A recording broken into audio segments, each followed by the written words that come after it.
बड़ा ताज्जुब होता है कि आप जानवरों का इस्तेमाल करते हैं। Actually, they are the special. दरअसल जानवरों से बेहतर ये काम कोई नहीं कर सकता, इसीलिए हम उन्हें काम पे लगाते हैं। वो कैसे? देखिए, गाय के बारे में तो हम सब जानते हैं, गाय दूध देती है, पर 4-5 बछड़े पैदा करने के बाद जब गाय दूध देना बंद कर देती है तो लोग समझते हैं कि गाय बेकार हो गई है।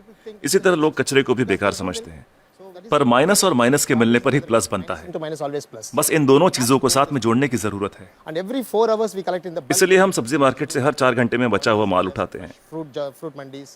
So there's कुदरत ने हर चीज के लिए वक्त दिया है, अगर उस वक्त के अंदर आप सही इस्तेमाल कर ले तो वो चीज बेकार नहीं रहती, उसमें से कुछ काम की चीज निकलती है। resource. So the dry इसलिए हम अपने प्रोजेक्ट में गाय को अपॉइंट करते हैं, हर 35 किलो छिलकों के लिए एक गाय। उनका काम है इन सब्जियों के ताजे छिलकों को खाना, गोबर देना और फिर शेड में आराम करना, रिटायर्ड जिंदगी जीना।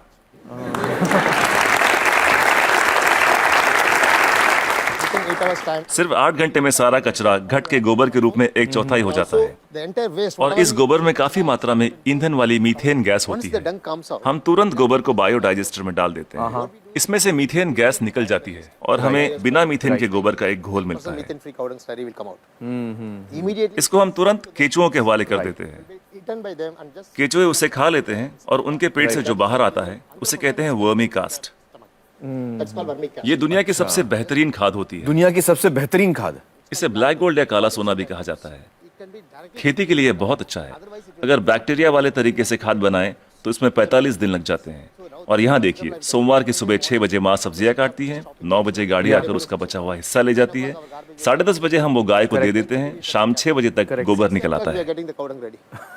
Put in the बायोडाइजेस्टर में गोबर से मीथेन निकाल ली जाती है और उसका घोल बचता है, उसे केचुए खा लेते हैं और तीसरे दिन सुबह तक यानी 72 घंटों से भी कम समय में ब्लैक गोल्ड मिल जाता है। खाद बनाने का ये दुनिया का सबसे तेज तरीका है, कोई मशीनें काम नहीं कर पाएगी, वो भी बिजली का इस्तेमाल किए बिना। देखिए, आपके पास जो मोबाइल फोन है, चार्ज न करो तो बेकार है, टेक्नोलॉजी फेल हो जाती है, लेकिन गाय जो भी खाती है उससे एनर्जी बनाकर हमें देती है और गाय को रोज चार्ज भी नहीं करना charging पड़ता। the cow every day. और दूसरे जानवरों का इस्तेमाल कैसे होता है? मसलन मुर्गियां क्या करती हैं? There will be some जो सड़ी गली चीजें गाय को नहीं दे सकते उसे हम सीधा कॉम्पोस्ट पिट में डाल देते हैं, पर वहां उसमें मैगट्स पैदा हो जाते हैं। will come out. मैगट्स मतलब वो छोटे छोटे कीड़े। छोटे कीड़े, ये कीड़े मुर्गियों को बहुत पसंद हैं, चुन चुन के खा लेती हैं और बदले में अगले दिन सुबह बेहतरीन अंडे देती हैं। जो लोग कीड़ों को देखकर मुंह बनाते हैं वो अगली सुबह उन अंडों से बने ऑमलेट को बड़े मजे लेकर खाते हैं। No technology can do this. कोई टेक्नोलॉजी, कोई मशीन ये नहीं कर पाएगी। No machine in the world. दुनिया में ऐसी कोई मशीन नहीं बनी जो कीड़े खाए और अंडे दे। बिल्कुल ठीक, बिल्कुल ठीक। But the chickens will also लेकिन हर चीज में जहाँ कुछ खूबियां होती हैं वहाँ कुछ खामियां भी होती हैं। positive and negative. Okay. मुर्गियों के साथ एक परेशानी है, आप चाहे पूरा दिन उनसे काम ना लें, आराम करने दें, In the daytime, फिर भी वो रात को काम नहीं करेंगी। night time it never work. तो रात को कौन काम करता है? For that रात we को are हमें मेंढक को काम पर लगाना पड़ता है और वो सिर्फ नाइट ड्यूटी ही करते हैं। कुदरत का करिश्मा है, एक दूसरे की कमी को पूरा कर देते हैं, ना तनख्वाह मांगते हैं, ना बोनस, ना यूनियन बनाते हैं, ना हड़ताल करते हैं, बस अपने अपने काम में लगे रहते हैं। सही है, सही है। तो मुझे बताइए कि ये बतखें क्या करती हैं? duck's favorite food. बतख का पसंदीदा खाना है मछलियाँ। अब मछली बाजार का कचरा म्यूनिसिपैलिटी के लिए सरदर्द होता है, पर वही मछलियाँ बतख के लिए दावत हैं। तो अगर आप हर 3 घंटे में मछली बाजार का कचरा उठा के बतखों को दे दे तो ये तुरंत हजम कर लेंगी। 15-20 मिनट में सब कुछ सफाचट, और कचरा अगले दिन बतखों के खूबसूरत अंडों में तब्दील हो जाएगा। The whole thing will be contained with beautiful eggs. Normally the ducks will lay आमतौर पर बतखें हर महीने 8 से 10 अंडे देती हैं, लेकिन जब हम उन्हें मछलियों और दूसरे नॉनवेज की खुराक देते हैं तो 24-24 अंडे देना शुरू कर देती हैं। ओह,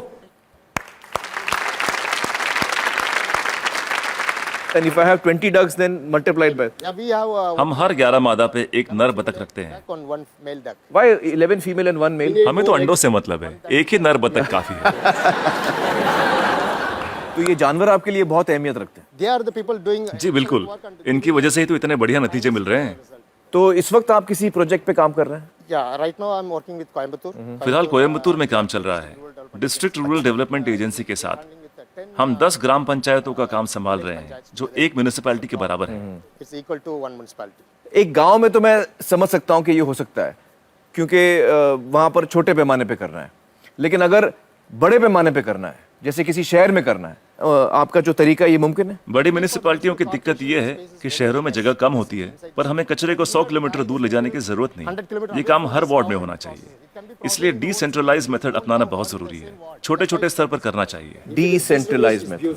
लोग हजारों टन कचरे से एक साथ निपटना चाहते हैं, पर ये सोच ही गलत है। अगर मैं आपको एक बड़ा कटहल दूं, तो आप उसे एक साथ एक बार में खा सकते हैं, लेकिन अगर उसके छोटे छोटे टुकड़े कर दें, तब खाना आसान हो जाएगा। इसलिए हर 2 किलोमीटर की रेडियस पे SLRM सेंटर होने चाहिए। SLRM सेंटर क्या होता है? Solid and liquid resource management centre. तो हर 2 किलोमीटर पे ये सेंटर होना चाहिए। जी, डिसेंट्रलाइजेशन एक कामयाब तरीका है। साथ ही कचरे को अलग अलग इकट्ठा करना भी बेहद जरूरी है।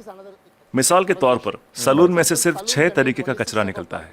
वो क्या? महिलाओं के बाल, पुरुषों के बाल, ब्लेड, क्रीम लगे हुए पेपर या टिश्यू, आफ्टर शेव, कॉस्मेटिक्स वगैरह के डिब्बे और कुछ बचा हुआ खाना और फूल वगैरह। Some flowers, other things. So we don't. हम नहीं चाहते कि ये चीजें बाकी का कचरा ले जा रहे ट्रक में मिलाई जाए। इसके लिए अलग गाड़ी होनी चाहिए। जैसे मुंबई में करीब 2000 सलून्स होंगे। 2000 saloons. एक गाड़ी सब जगह घूम के ले लेगी। हर इलाके के लिए एक छोटी गाड़ी। हाँ, अलग अलग एरिया के लिए अलग अलग गाड़ियां होंगी। हाँ। जी, सिर्फ सलून के लिए। दिन खत्म होने से पहले सब बिक जाएगा। आज की तारीख में दुनिया का सबसे कीमती कचरा है महिलाओं के बाल। 2500 रुपए प्रति किलो। वाह वाह।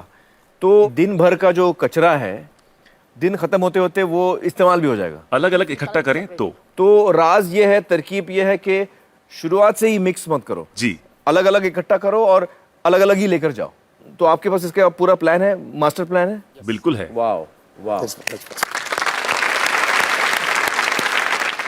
तो मुझे बताइए कि ये जो आपका मॉडल है, इसमें खर्चा कितना आता है? See, this is totally self-sustainable. देखिए, ये मॉडल अपना खर्च खुद निकाल लेता है। Experience, I'm telling you. मैं अपने तजुर्बे से कह सकता हूँ कि आपके घर के हर रोज के कचरे से 3 रुपए वसूले जा सकते हैं। Garbage. मतलब आप अगर मेरा कचरा लेंगे तो आप मुझे 3 रुपए देंगे? उसे 3 रुपयों में बदल सकता हूँ 3 रुपए में तब्दील कर देंगे, बदल देंगे। और कचरा उठाने का कोई भी चार्ज लिए बिना।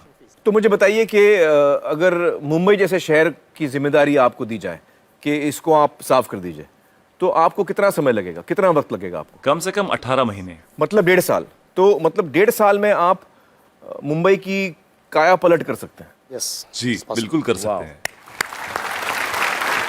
बहुत बहुत शुक्रिया श्रीनिवासन जी, बहुत ही कमाल के सुझाव आपने दिए हैं। बहुत बहुत शुक्रिया। Thank you so much.